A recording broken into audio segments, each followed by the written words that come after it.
You are here with By the Cover. Today we're going to be reviewing Cell by Stephen King. This book was 449 pages and took me about 4 days to read. Overall, I would rate the book a 7.75 out of 10. This review is going to contain some spoilers, so if you don't want to hear those, click off now. Now, I was apprehensive about this book because when I looked on the internet, this book is on every worst Stephen King list available. It is listed as one of the very bottom, if not the bottom book in those lists, and I just don't see it. I actually enjoyed this book. It was definitely not the worst Stephen King book I've ever read. It wasn't even close. So first I'll go into my likes. I thought this was a unique take on a zombie story. I'm not big into zombie stories, but I like unique takes on them, and I thought this one was pretty original, especially with kind of the foreshadowing and you see how people are today with their devices. Overall, the story kept me interested all the way through. There was never a time that I was bored. It had good emotional impact overall, and I thought it had a good antagonist. Now, one of the things that's going to sound weird is I do have a favorite character in this book, and something horrible happens to this character. What happens and the aftermath of that happening is what will stick with me from this book. It was traumatizing. It was one of the most disturbing things that I've read. I thought it was extremely well done. It was nightmare fuel. I still think about that scene. While it was completely tragic, I thought that part was really well done, and I loved it. Now, my dislikes of this book.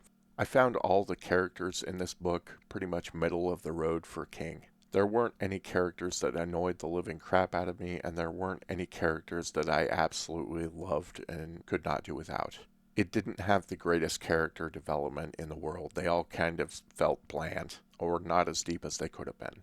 Next, I think Stephen King has a great ability to create antagonists. He creates some of the best antagonists I've ever seen. And I've also never seen an author fumble so many antagonists as this guy fumbles. I feel like that's his goal.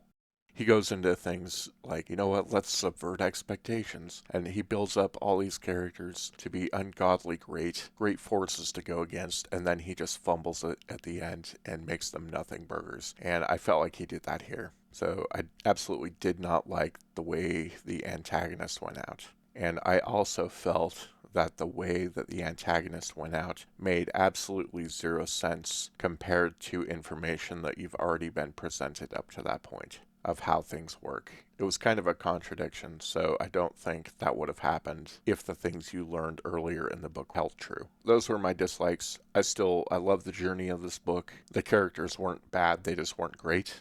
I really liked the one scene with my favorite character. Overall, I didn't see this as a bad book. I thought it was entertaining. It was fairly short. I would say there's probably about 23% of this book that could have been taken out, which is pretty good for a Stephen King book. Let's be real. So that's about all I have. We'll catch you later.